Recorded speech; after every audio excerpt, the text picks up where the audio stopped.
want to share with you how I survived the crisis that I went through, which was a health and a financial crisis. My 5 pillars of recovery: funds, family, friends, faith, focus. Some of these are commonsensical, but think of it like this.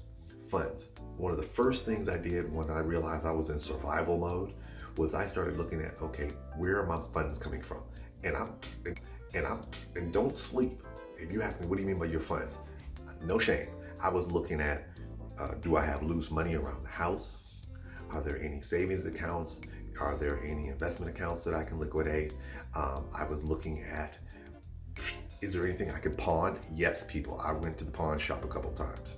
I said, is there anything I could pawn? I even categorized my family and my friends in terms of who was in a position that I thought could help me. And then I determined in terms of the size of that could help me. Meaning, if I had a little bill that I knew I needed to pay, and maybe I could go to this person and ask them for help for that one, I would go to that one. If there was something bigger, I went to other people for bigger things. And that may not seem trifling, but in my mind, I kept thinking, I have to be strategic about this thing, because I don't want to go to my friend who's in a position to be able to help me from a bigger standpoint for a little something, and then have to come back to them later for something bigger. And I was in that situation. I was blessed because I have a few of my fraternity brothers, one line brother in particular who I love to death. Well, let me stop front, because all 3 of them actually were in a position to help me out. And I only turned to 2 of them because I felt so bad even asking one of them.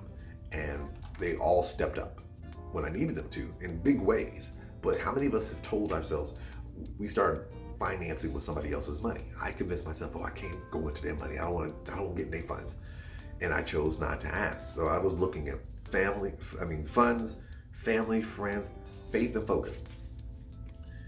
I had to trust that this was not going to be a long-term thing, or a permanent thing. I had to trust that this was not going to be a permanent thing. And that's hard to do when you're in the midst of a crisis.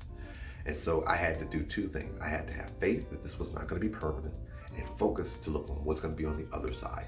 That's the hard part, because because I'll tell you, when I was going through what I was going through, I believed that there was going to be a point where things were going to get better. The problem was I didn't know when it was going to happen.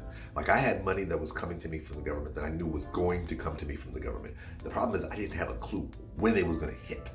So I had to keep saying, any day now. I took the any day now mentality. Any day now. Because if you start telling yourself it's going to be 2 months, 3 months, 4 months down the line, you'll really be depressed. And so I had to convince myself to not go that route.